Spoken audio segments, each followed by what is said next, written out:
I didn't start doing stand-up till I was 30 years old. I was already in California working as an actor. I never even thought I'd be a comedian. It wasn't something I set out to do. It's time for the Suffering Podcast. Shakespeare wrote that all the world's a stage. We go through our lives trying to elicit emotions from those around us. Pulling tears, excitement, or laughter out of an audience is an arduous task. The job of any performer is to allow their audience to sit in front of them and forget their lives, even for the briefest of moments. To focus on releasing emotions that are created and not their own. To entertain is to create feelings out of thin air. There are many people who are born with a natural gift to entertain. Those that are willing to work their craft are more than just the life of the party. They are the lifeline to rescue you from a daily life and are the professional emotion creators. I'm Kevin Donaldson here with Mike Failace, and on this episode of the Suffering Podcast, we welcome Mike Marino to discuss the suffering of a veteran comedian. Mike is a true craftsman, and he runs out all over the world making people laugh at pretty much Italian jokes. Mike, thank you so much for coming in. Well, thank you very much, man. It's great to be here. Well, Thanks for having me over. and it's going to be perfect for you because Kevin hates Italians. Yeah. So I hated him so much. He's married outnumbered one. here. My grandfather always used to tell me, never marry a woman with a vowel at the end of your name. Both me and my brother married Italian, so. Oh, is that right? Oh, yeah. Well, it's like the Irish-Italian thing. It's like, they hate each other, but they're attracted to each other. I mean, my father was Italian. My mother was Irish. They got married, divorced, married, I guess growing up, my father always said, you're going to have to marry somebody just like your mother. Well, I've never been married. There's a very close bond between Italian men and their mother. I do know that. It's true. I wish my mother was still around this day. I have so many questions I want to ask her. Because if you think about it, back in the day when you had a problem, you went to your mother and you said, Mom, the girl don't want to go out with me. She don't want to come with me to the prom. My mother would say, that's okay. Have something to eat. You'll feel better. And it was like that all the time. Ma, I stink at baseball. That's okay. Have something to eat. You'll feel better. Mom, I got a D on my report card. That's okay. Have something to eat. You'll feel better. Ma, I broke my leg. That's okay. Just have something to eat. You'll feel better. Rub some salami on it. You'll feel See, better. Conversely to that, Irish people just walk it off. Yeah. Just walk it off. Before we go any further, let's give a shout out to our marquee sponsor. That's Toyota of Hackensack. We don't trust anybody, but we trust Toyota of Hackensack. That's why we buy our cars from there. So go to toyotahackensack.com and let them find you a car. Now, Mike, each week we take a question from our audience, try to engage our audience a little bit. And this one, I picked this one out specifically for you. It's by somebody who goes by the name Stillwater. It says, how do you keep it fresh? And what I'm assuming they're not talking about showering. I'm hoping they're talking about how do you keep your zest for what you do every day fresh. Stillwater, zest, and fresh. Sounds like a commercial for deodorant. That's how I keep it fresh. That's how you keep. I was gonna say powder. I keep it fresh with powder. Deodorant, what's that? I Nobody think uses that anymore. every day something that goes on in the world can help you keep it fresh. Yeah, of course, just like everybody else going to a regular job, you start to get a little bored with your job. Maybe you don't want to go there on one day, and we feel like that too every once in a while. But once you get on stage, something just happens in your body. You're ignited. You're ready to attack, and you want to make everybody happy. So you can keep it fresh just by looking at the audience. There's always going to be somebody in the front row that has that angry face, and there's your challenge. You're going to ask them, why are they so unhappy? And how come you don't like what I'm doing? What can I do to make you happy? And that's going to make it fresh for you, too, because you're going to do something to get that person to smile. And that's a tall order to ask of anybody. Change my emotion for me. Yeah, that's exactly. how you change my emotion. Think about that. That's what a comedy show is. And that is a daunting task. Mm-hmm. Hey, make me happy. Dance, clown. Yeah. That's a tough thing. Mike, what do you think? I mean, we've been doing this podcast. We're coming up on end of season 2. We're coming up on our 2-year anniversary. How do you keep it fresh inside your mind? You take with the podcast, you take every one as a new episode. Right. You don't, you try not to do the same thing you did in the episode before as you're doing now. I don't know if I could relate that to comedy where, if you did the same jokes every night that you went out, your routine would become stale. Well, that's exactly what we do. It's a routine to keep it from being stale You add, subtract, Yeah. keep, get rid of, come up with something new. Bring back something from a long time ago, try it again. Or you work the crowd. Maybe somebody in the crowd is going to say something, igniting me into saying something that I've never said in my entire life. Or an experience that happens to you that day. So, for instance, this last cruise ship that I was on, when I stepped on stage, the microphone didn't work. The guy in the DJ booth hardly speaks English. I asked him, is the microphone on? I thought he said yes. When I got on the stage, it wasn't working. So I had to look his way and tell him, hey, man, can you turn this on? Well, someone in the audience said, dumb comedian. Now, there's 300 people, and the first thing I hear on the first show is dumb comedian. And you got to be quick. And I'm Italian, and I'm from New Jersey, so I just said, did you just call me a dumb comedian? And I stepped off the stage. Now, this whole entire audience thinks there's going to be a brawl. 2 people in the front row actually got up and walked out. And I said to them, I'm kidding. Where are you people going? It's a comedy show. Their English wasn't good enough to get that I'm just going to make fun of this guy. I'm not going to beat him up. And they walked out the door. And I just turned to the guy and go, Dad, you just made these people leave. I told you not to talk to me when I'm at work. Now the guy's part of the show the rest of the night, but I didn't know that was going to happen. You had to hone in on him all night. I had to, because half of me really wanted to beat the guy up. Why would you say that? But see, you have the opportunity to verbally beat people up. Oh, yeah. I mean, that's great. But you have to, those chops that you've come across, or it comes with experience, like that you can switch like that. And that's what does it for me. That's what keeps it fresh for me, is I'm always listening. I'm always learning. And we talk about the same things on here a lot, Prairie Fire, episode 9. These are common occurrences that we talk about in the show. But each week we hear from another person and we get a different perspective. And I get excited. Like I tell everybody, my anxiety goes so far down when the cameras go on, the lights come on, and it's action. That's when my anxiety comes in, and that's what I look forward to every week. It's almost like I've been on stage once where with a comedian, and that rush, that feeling, you're like, oh, okay, this is why I do it. You could tell how good he did because he was on stage once. I'm not a comedian. Listen, I'm far from it. But Mike, we've had multiple discussions, and I think, and we have some mutual friends, and I think you're a wonderful comedian. I love the avenue you take. You're a New Jersey boy. We always like to highlight our own, but you're New Jersey's bad boy, and you're running for president too, because you're going to make America Italian again. Mike Marino, 2024. I said, make America Italian again. Somebody yells out, why? Was it ever Italian? I'm like, please don't look that deep into it. It's a joke. Relax. Enjoy it.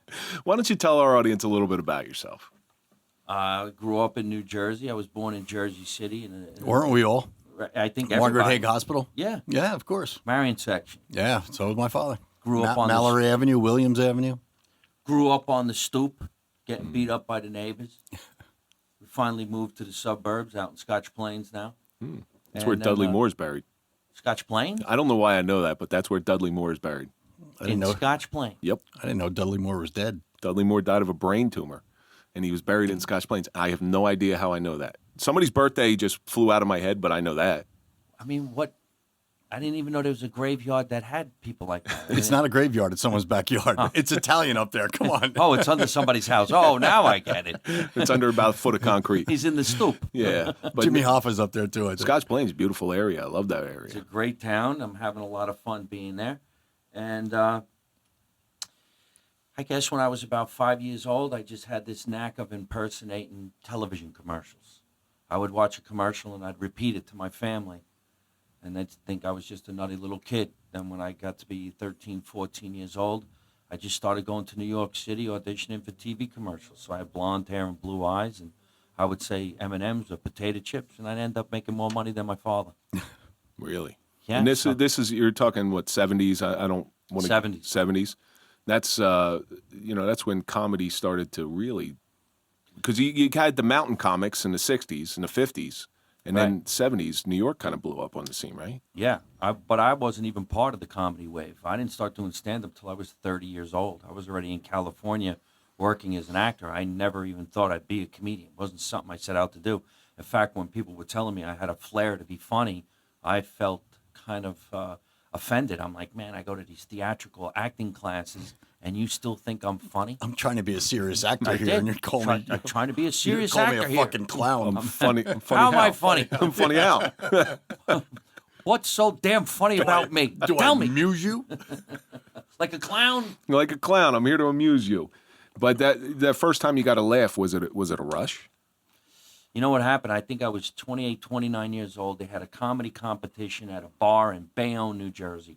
It was called the Sunrise Pine Room. And all my Shore House friends from down the beach, I think it was like a Wednesday night during the summer, we went to this place to have some drinks, and they were having a comedy competition. And I think the winner would win $50. I turned to my friends and I go, wait here, I got to go snag that $50. You're not a comedian. I'm like, I'm an actor. I'm going to play the role of a comic. Watch this. So I went on stage and I talked about my mother. 10 minutes later, I had $50 in my pocket. Now, were you a Belmar guy or a Seaside guy? Belmar, baby. There you go. Belmar, 1986, Montego Bay. All you North Jersey guys go to the shore. Everybody who grew up at the beach calls it the beach. Down the That's shore. that's the Sure, difference. You go to Belmar, you go to DJ's, you go to Bar A, Yep. That's the difference between Reggie's, North Mary's Jersey. husband's It's Mary's pub. husband's pub. Been there, done that. Now, you were making a living as an actor. Yeah. You were, and was it a lucrative career? Was it something that you sort of eked by with? Now, when I was a teenager, I'll give you this story. When I was 18 years old, I was studying at the American Academy of Dramatic Arts. You were not allowed to audition for anything or do any work as a Screen Actors Guild actor because you were part of the academy. They didn't want you working until you graduated school. But one summer came around, and I knew kids with blonde hair and blue eyes. They were crashing these auditions, so I crashed an audition for United Airlines. I had to play a Marine coming home from boot camp. Fast forward, I booked the job, #1 commercial of the year, made a ton of money. I couldn't leave my house without somebody saying, oh, that's Private Zaleski. I was nominated for a Clio Award, Best Male Performer in a TV Commercial, 1983. I lost to, I forgot the guy's name, but they did the Dr. Pepper commercials when they used to sing and the dancing in the streets. Drink Dr. Pepper, That's right. and I'm proud. That's right. And for the next 5 years, I was making a lot of money. I actually bought a house in Belmont. I was going to say, so you dropped out of your class then? Oh, I know. I got kicked out of school. You weren't allowed to work. Yeah. So 6 months in, they saw the commercial, and of course, I had to look like a Marine, so I shaved my head. And when I went to meet the dean of the school, and she said to me, are you Private Zaleski in that TV commercial? And I said, No, I'm Mike Marino. I said, yes. And she said, pack your bags, you're out of school. I go, I was just nominated for a Best Male. Oh, we're not saying you're not going to work in the business. You just don't meet Academy standards. And I go, I just signed with the biggest commercial agency in New York. So although I was depressed because I got kicked out of my college, that was my college, I went on to make a great living. And then you find this ability. Well, I always say that comedians, although they are born, because you have something, an innate ability to make people giggle, to make people laugh. You were probably always the life of the party. Yeah. But it's that craft. It's that crafting a joke. It's the timing. It's the punchline. There's so many mechanics and so many science, such science that's involved into it. And playing off the crowd. Yeah. You're 100% correct. So when I was younger and I was just a class clown, I wasn't really thinking about what you just said. But when I became a comedian and all I wanted to do was just stand up, you do become a craftsman and a wordsmith. Because I adhere and I listen, but you have to rebuttal very quickly. You would have made a great cop. I'm dead serious. You would have made a great cop because that's what you need when you're questioning somebody. You need that mental ability in order to, on a dime, to change because something just popped into your head. Well, oddly enough, when I started to slip in the industry in my late 20s, early 30s, and I wasn't earning a living as an entertainer, I taught comedy traffic school at the Improv in Hollywood. They took comedians, sent us down to DMV, you studied the vehicle code book, and you taught a traffic safety class. but it was for 8 hours, and you had to know the vehicle codes and what the people did wrong and how to correct it, but they wanted you to make it funny so the people could sit there for 8 hours. Wow. So Sitting in a quite class- honestly, sitting in a class for 8 hours is torture. Yeah, it is torture. But if you got a comic Right. making it funny for you, at least you can get through the day a little bit easier and enjoy. Yeah, but the downside of that is people are breaking laws to try to go back into class. So they got Could entertained. you imagine? I don't think it was that funny. But I remember that's the way I was actually cutting my teeth as a comic, because you got 40 people for 8 hours. They can't leave. And I would crack jokes. I would write jokes. And I would work the crowd. Hey, who are you? What do you do? What are you in traffic school for? And And they're probably depressed to be in there. Like, oh, I got to sit through traffic. sure, they had to get there at 9 o'clock in the morning. They were ready to beat you up. Yeah. Yeah. But you know what's really odd is that I actually know the vehicle code laws. So when I watch these videos today, when somebody says to a cop, I don't have to show you my license, I wish they would come talk to me. Because I'll tell you actually what it said in that book, and I know it. And the thing is, it actually is the law. You Correct. do have Yeah. to show them the license. Yes, you do. You actually signed the contract saying you will show it. Yes. So when people say to me, you don't have to do it, I'm like, I can actually show you where the law is. What's it interfering with a governmental function? Correct. And well, the basic thing is driving is a privilege, not a right. Yeah, it's a Yeah. privilege. So, but that ability to change on a dime, all right, Yeah. that is the makings of a good police officer. And there was actually a police officer, and I won't say the department. I don't know if you ever heard of Club Soda Kenny. Yes, of course. He was Okay. the bodyguard for Andrew Dice Andrew Clay. Dice Right. Clay. So he, How do you know him? John Fetter. Yeah, I know John. I know John. So my father-in-law worked with him, and I worked in the town right next to him. So John put out Club Soda Kenny CD, and apparently it was laced with, but he never used his real name. It was laced with like Oh, obscenity. you just use his real name. Yeah, now. because he's retired now.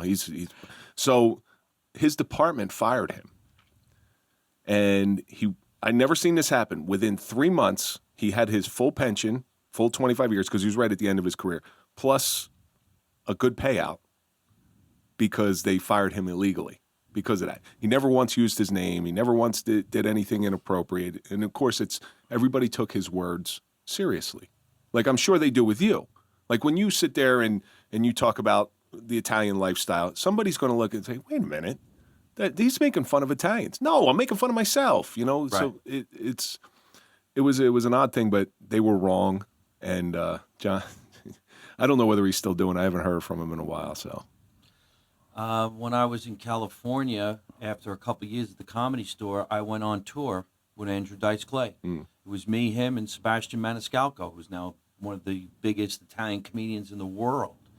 And I remember meeting Club Soda Kenny. He was always there. Yeah. That was Dice's guy. What was that club in West Orange they always used to play? Rascals. Rascals. There you go. Rascals. Rascals. You have Bananas in Hasbrook Heights. I mean, yeah, Rascals. I actually saw Andrew Dice Clay at Rascals in West Orange.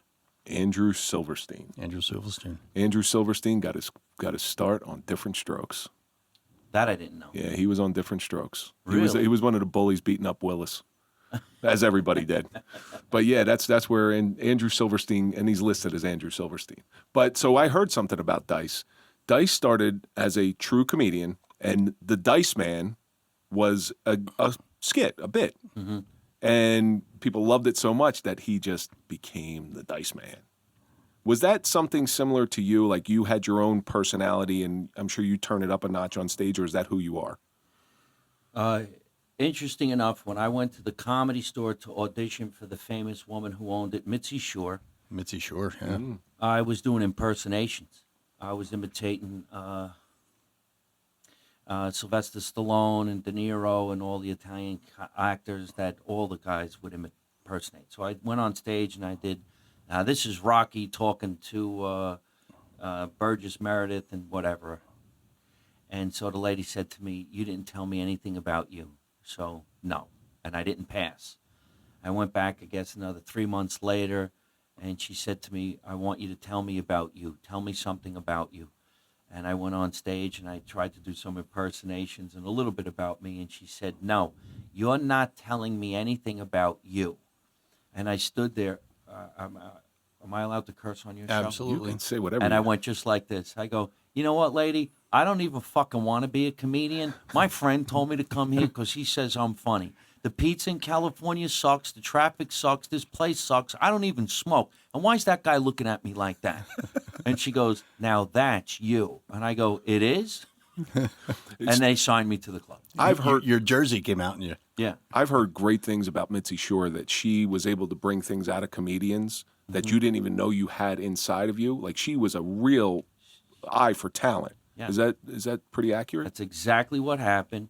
I got signed to the club. I started performing there all the time. And then I guess Dice was working out, he was trying to make a big comeback. This is in the 90s. He was there every Sunday night. I was hosting the Sunday night shows, and my dad was in town. My dad was a big cigarette smoker. He was visiting me. Dice was a big cigarette smoker. They're in the parking lot smoking cigarettes. My father came into the club, and he goes, your buddy outside said he's going to take you on tour. He's getting ready to do a comeback. So he's going to help you out. And I said, who are you talking about? And he goes, the guy outside in the parking lot. He keeps taking my cigarettes. And I go, God, Dad, I don't know what you're talking about. He goes, your friend out there with the leather jacket and the stupid attitude. I go, that's Andrew Dice Clay. I don't know his name. He just said he likes you. It's the guy. That's the way they were talking. It's this guy. So Dice comes over to me and he goes, we're going to either call you the Golden Guido or you be New Jersey's bad boy.